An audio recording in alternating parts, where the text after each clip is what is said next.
Le design et le style intérieur sont typiques des voitures japonaises de la fin des années 1990. L'habitacle du Honda CR-V était banal au moment de ses débuts, mais aujourd'hui il est très démodé.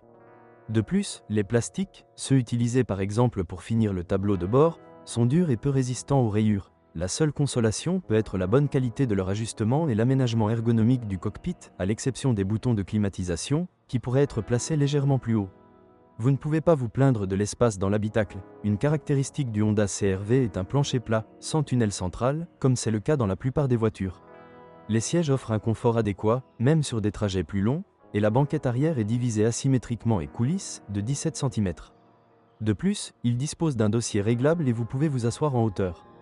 La gamme de moteurs du Honda CR-V2 était plus que modeste. Après sa première en Europe, elle n'était proposée qu'avec le moteur essence 2.0 iVTEC. Après le lifting, le turbodiesel 2.2 ICTDI éprouvé est également apparu. Aux États-Unis, des voitures équipées du moteur essence 2.4 iVTEC étaient également proposées. Les options de transmission étaient manuel à 5 ou 6 vitesses, ou automatique à 4 ou 5 vitesses, uniquement pour les versions essence. Les données techniques et les performances des différentes versions de moteurs ainsi que leurs années de production sont publiées sous le texte. Le moteur le plus populaire du Honda CR-V est un bloc essence de 2 litres doté d'un système de calage variable des soupapes VTEC. Il a une puissance de 150 chevaux et aime les hauts régimes.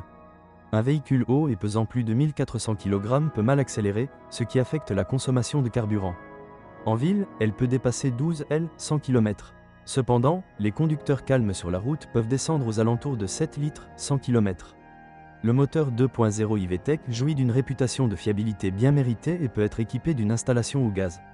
Pour éviter de brûler les sièges de soupape, il faut penser à régler le jeu aux soupapes plus fréquemment que recommandé par Honda, pas tous les 40 000 km, mais tous les 20 000 km. Le moteur 2.4 iVTEC est plus puissant, 160 chevaux, ce qui se ressent clairement en conduite, mais il n'était proposé que sur le marché américain, tout comme les modèles à traction avant, qui ne sont pas disponibles en Europe. La plupart des Honda CR-V de deuxième génération importés des États-Unis n'ont pas de 4x4, ce qui est quelque peu incompatible avec le caractère de cette voiture. Il peut également y avoir des problèmes avec l'entretien des unités provenant de l'étranger.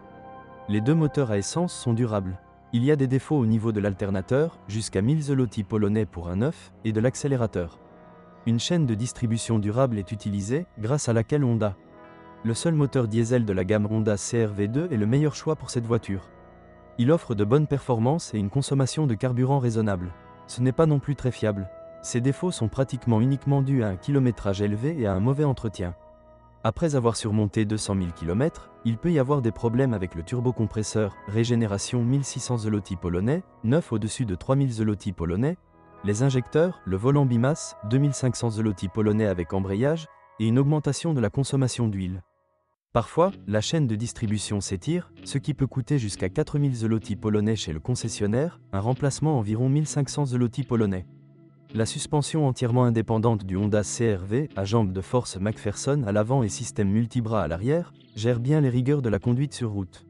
Si quelque chose doit être remplacé, ce seront des éléments tels que des axes de triangle, des biellettes stabilisatrices, des embouts de biellettes de direction ou des amortisseurs. La suspension et la direction précise ainsi que l'empattement relativement long permettent au Honda CR-V2 de bien rouler sur les routes pavées.